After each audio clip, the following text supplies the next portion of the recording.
Okay. I want to thank Congresswoman Norton and Congressman Davis for convening this panel. Even before the verdict, it should be announced. And with that kind of prescience and that kind of insight about why we are confronting the issues that we are confronting here today. And to all of the distinguished colleagues here in Congress, and of course, to Mr. Johns for that great comment, and Attorney Crump and Mr. Martin for their courage and their valor, and Mr. Mfume for his sharp insight. I want to talk about young men, teens, and youth. I myself was a teen father, lived on welfare for 3 years, didn't go to college until I was 21.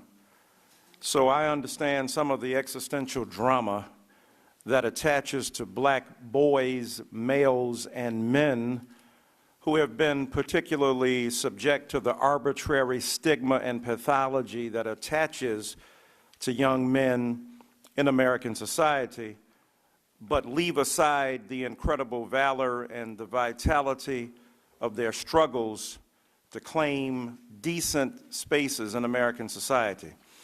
What do teens who are black and male face in our culture?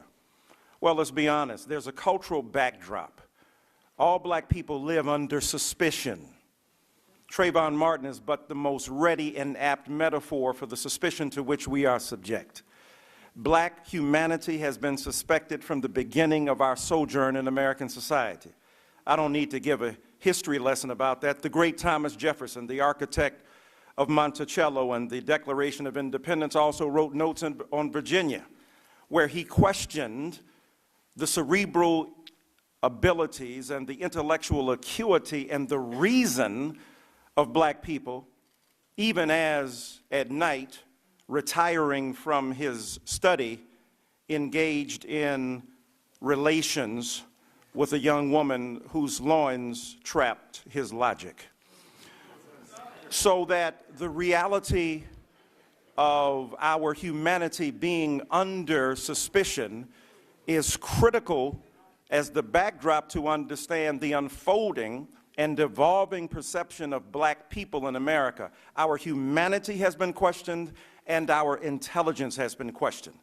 As a result of that, black teens inherit a culture where the suspicion and skepticism about their humanity and their intelligence are part and parcel of what we deal with on the daily. This is why, for instance, to echo Mr. Johns, we not only talk about black male stereotypes, we talk about black female stereotypes, because had Rachel Jeantel been believed, had the stereotypical representation that articulates her as somehow subhuman, and not just from white Americans, but black too, skeptical about what she is, speaking 3 languages, perhaps her testimony would have been believed and the outcome of the trial could have been shaped, because black women are under vicious assault as well, and as a result of that, mothers mired in poverty help young black men come to birth, and both of them receive the calumny and the slander of this culture. So young teens inherit a culture that unconsciously and consciously engages in the skepticism and suspicion of their existence. The educational system into which they are thrust expels them at a rate 2.5 times greater than their white peers. So you're in school and you get kicked out for stuff that your white peers don't. Not only that, they are subject to detention and also put in special education programs that target them specifically as being less capable intellectually. What happens then is that they are also subject to the criminal justice system through nonviolent drug offenses. Even though the self-reporting of young white people suggests they do drugs about the same rate, if not a little bit more, than do black and other kids, it stands to reason. If you got more disposable cash, you got more time and capacity and ability to engage in nefarious activities on the extra-legal sense. So the point is that white kids are doing drugs in the same way black kids are, but white kids are not being put in jail because they are not suspected, but because they are not viewed as likely to engage in that kind of behavior, they are not profiled. And so young black men, teens in general, are profiled, not just by the police department when they go into stores, Retail profiling, you ain't got to be a teen to be subject to that. I got a black card and yet I'm profiled. Though I painted it last night, it was green. But the point is that we are subject to that kind of racial and retail profile. The disproportionate number of black males who are put in the criminal justice system suggests to us that there is a targeting of African American men, particularly teens, beginning in the 14, 15, 16-year age range, that makes them subject to adult penalties in the criminal justice system. Many of these kids are tried as adults, and the book, so to speak, of the law is thrown against them, even for first-time offenses. And then even more broadly, stereotypes of black male and youth identity. We could have an empirical crush to verify the assault of the state upon vulnerable black people, but I want to weave a narrative and tell a story to make you feel the compelling character of the assault on young black teens. The reality is these stereotypes are out there. Even noted Washington Post columnists say that, let's be honest, the hoodie is the uniform of the criminal. Not for Mark Zuckerberg, not for Bill O'Reilly, not for Gerardo, all of whom, with the exception of Mr. Zuckerberg, have assaulted black people and black teens for being engaged in the self-perpetuation of a legacy of assault upon them because of the clothing they wear. So that this sartorial profiling, this clothing profiling, suggests that black people can't even dress with the same kind of freedom that our white peers do. And in this case, young black teens can't because they will be automatically assumed to be a thug. Now, some people say, well, it's your problem. It's hip-hop culture. Hip-hop created this. Really? Before the rise of hip-hop culture 30, 35 years ago, black men were being profiled. Black teens were being seen as preternaturally given to inclinations to be criminal. So excuse me, that's not the case. Now, has some element of hip-hop culture glorified and reinforced the devaluing of black life? Of course it has, but it's also spoken against it. Tupac said just the other day, I got lynched by some crooked cops, and to this day, them same cops on the beat getting major pay, but when I get my check, they taking tax out, so we paying the cops to knock the blacks out. Jay-Z said, God forgive me for my brash delivery, but I remember vividly what these streets did to me. Picture me allowing these clowns to nitpick at me, portray me like a pickaninny. So they are combating the vicious misrepresentation of black masculine identity by resorting to the very violence that is critical to American culture and American identity, and the sense of machismo that young black people appropriate has been given to them by a culture that creates laws like Stand Your Ground, and that creates a gun industry that is obsessed to a nearly erotic intensity with guns as the manifestation of their manhood. They ain't invented the game, they plan it in their own way. So the reality is, how do we deal with the stereotypical representations of young black people? And now our friends on the right suggest it's black on black crime. Where you been? We've been talking about that. When Newtown happens, cameras are there. When Aurora happens, cameras are there. When Chicago happens, cameras are not there.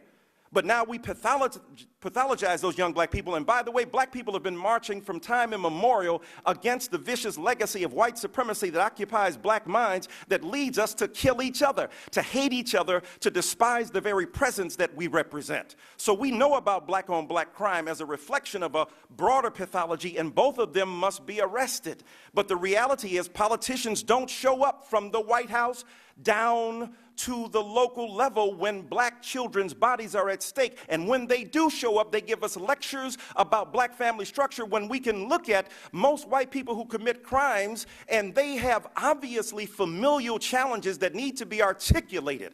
And black on black crime, true, 94% of black people who are murdered by black people, but 86% of white people are murdered by white people. White on white crime is a reality in America today, but not assumed as such. So black teens are facing a state that stigmatizes them, a culture that demonizes them, a pop culture that both expresses their intent to be greater than they are, but reinforces some of their vulnerability. And so I would suggest then that what we do are a few things. First of all, the educational system has to be taken seriously as a locus classicus for the battles we need to wage. And how do we do that? We got to stop demonizing and stigmatizing our children. We've got to create alternative structures to admit multiple forms of learning. People learn in multiple ways. I mean, Jay-Z is a high school graduate. Tupac dropped out. Nas, 8th grade dropout. Yet these are rhetorical geniuses. Who's wrong, the school or them? There's a difference between learning and education on the one hand and schools on the other. Schools are the institutional matrices that articulate our expression to educate each other and hold each other accountable. Learning is about the desire to be educated for a lifetime.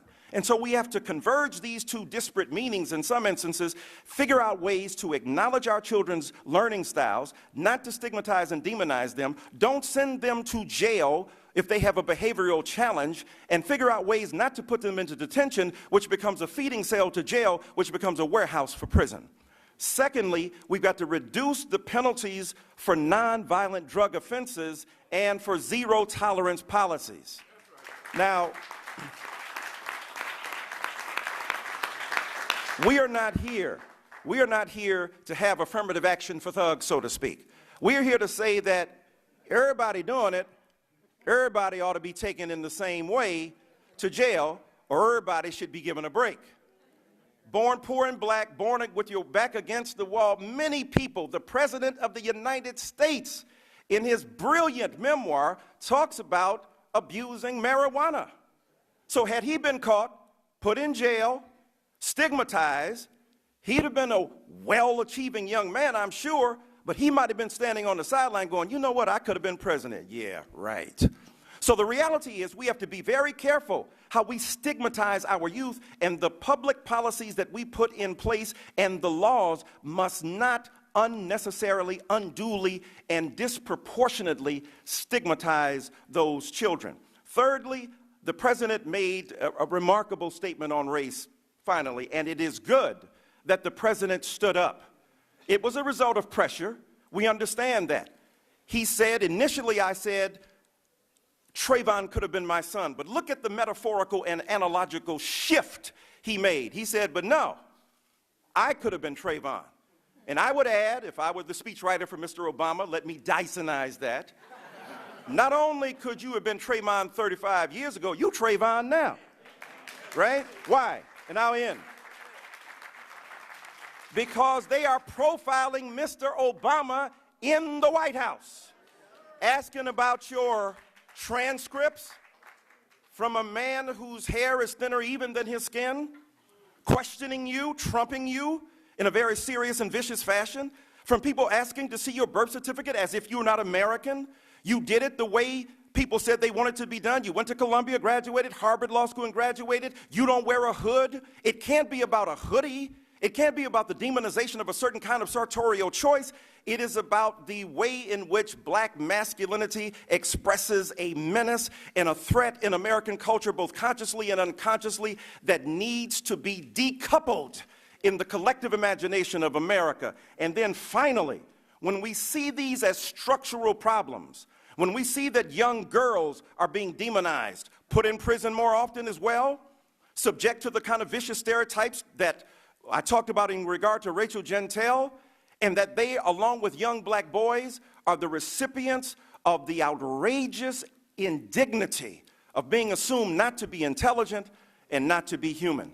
And so as I close, my plea and prayer is that as we craft social and public policy, we ask the White House to once again be a bully pulpit.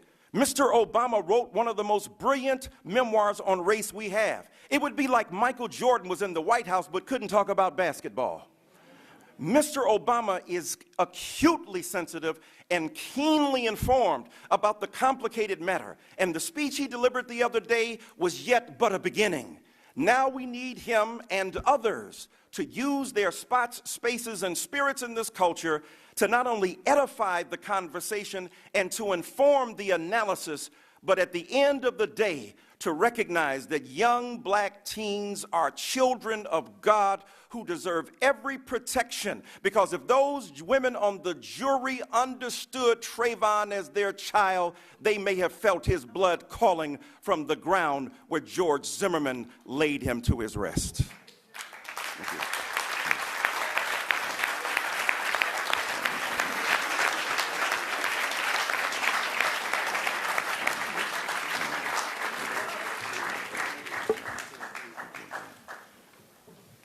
Thank you, Dr. Dyson.